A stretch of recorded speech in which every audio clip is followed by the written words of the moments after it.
Hello everyone. So today we are going to start with second chapter of history, which is named as On the Trail of the Earliest People. So in this chapter we are going to learn about the earliest people, how they used to live, what all things they used to use for living their livelihood. Okay. So let us begin with the chapter. So earliest people, people who lived in the subcontinent as early as 2 million years ago, they were called as earliest people, which means the people who used to live in the place more than before 2 million years ago, right? So they were called as earliest people. With that, the earliest people are also known as hunters and gatherers. Now you might be thinking why the earliest people are known as hunters and gatherers. So let us know the answer. They hunted wild animals, caught food and fishes, birds, gathered fruits, roots, nuts, seeds, leaves, stalks, eggs, etc. And this is the reason why they were called as hunters and gatherers, because they used to hunt and gather the food. So we can also conclude that they were called as hunters and gatherers because they used to do hunting, right? They hunters because they used to do hunting and hunt animals, and gatherers because they used to gather food like fruits and roots, seeds, different type of plant and animal products. So this was about earliest people, why they were also known as hunters and gatherers. Now these earliest people, kept on moving from place to place. They were never at a single they never stayed for much time on a single place. So why were they on the move, right? So the first reason of move is shortage of plant and animal resources at a place. Like if they had to stay at one place for a longer time, then they would have to eat up all the available animal and plant resources, and therefore they have to go from one place to another, right? So if they stay at a place, they will keep on eating, keep on using the resources which are available over there, and at a certain time there would be no resources available for eating and for their survival, and because of which they have to keep on moving from one place to another. This was the first reason, that is shortage of plant and animal resources. Then second reason is following the movement of animals. So animal move from place to place. Okay, so either in search of smaller prey, or either in the search of bigger prey like deer or wild cattle. Okay, so in search of grasses or leaves. So in search of all these kind of things, they used to move from place to place. So like deer and rabbits, they run very faster. So to hunt them, they keep on moving from place to place. Here you can see these hunters and gatherers are moving. They are moving to catch the rabbit, right? So they keep on moving from one place to another. This is also one of the reason why they keep on moving, is to catch their prey. Okay, so following the movements of animals.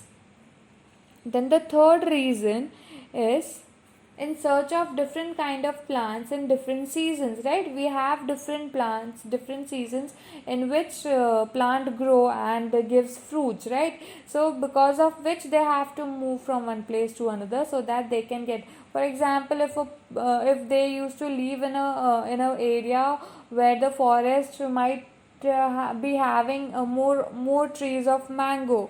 Okay, so it might happen that it grows only in summer season. So in summer season they might have a lot of fruits, okay, to eat, but in winter season what might happen, that there are no mangoes. Okay, so this was the reason.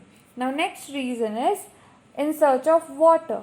Now in search of water means, we have already seen in our last chapter that they settled on the places where there is water availability or water resources available.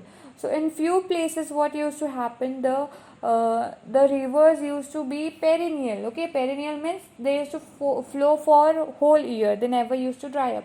So in that cases it was okay, they used to settle there. But few people which they used to settle on the places where the river used to dry up in the summer season, right? In this picture you can see the river has been dried up and it is a whole drought in that place.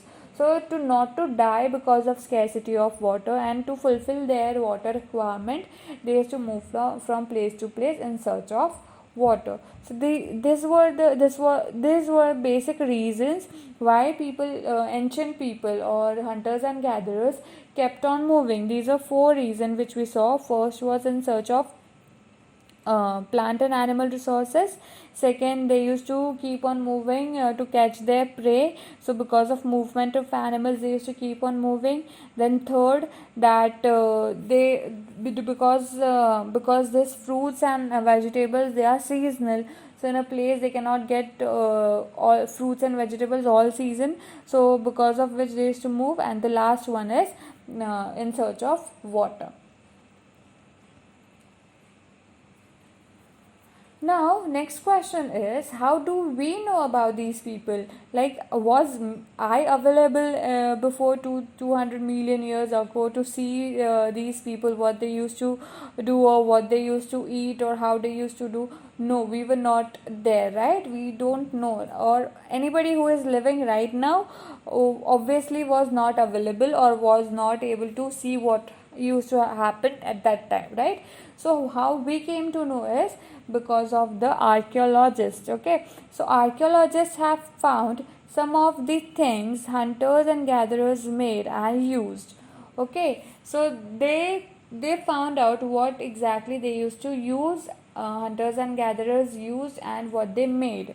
It is likely that people made and used tools of stone, wood, and bone, of which stone tools have survived best. Okay, so they used different kind of stone tools, and also not just stone tools but also the tools which are made up of wood and bones. But from that, more remains, more what we can say, proofs were found out of stone tools, okay, which survived for a longer time. And by that we came to know that people in the ancient time used to use these stone tools, which the tools which are made up of stones. Okay, so now we will see uses of tools, like these stone tools, where these people used to use them. So the first, some stone tools were used to cut meat and bones, scrape bark and hides means animal skin, chop fruits and roots. So in this picture you can see there are different kinds of stones which are used for different purposes. This kind of stone was used to chop trees. Okay, and this kind of stone was used to use woodworking to scrape woods or barks. Okay, then this was used for slicing the meat. Then this was used for hunting the animals, because of which it has pointed end. Okay, so these were different kind of stone tools which they used to use for different purposes. Okay, then next, second use was, some may have been attached to handles of bone or wood to make spears and arrows for hunting. So here you can see this man is attaching the stone tool, that is the blade, on the wooden handle. Okay, over here also you can see that this arrow is made up of having the wooden handle, and it is tied up on the top, right? So these were the tools, were basically made from these kind of wooden handles to which they were attached, and then they were used to chop or cut the trees or hunt the animals. Also, few tools were used to chop wood. Okay, so here you can see the man is chopping wood, which wood they used to use for firewood. Okay, as firewood. So firewood, they used to fire the wood, and on which they used to cook the food, or also they used the fire for protection of themselves from wild animals, right? So these were the uses of stone tools, in which they used to use these tools for chopping the wood, for scraping the bark, for cutting the meat and fruits and roots. So these were all about the stone tools uses. Okay, so this is all we saw in this part. In the next part we will be seeing about how they chose their places to live, and what they did at those places. Okay, so till then I hope you be safe, stay home and take care of yourself, and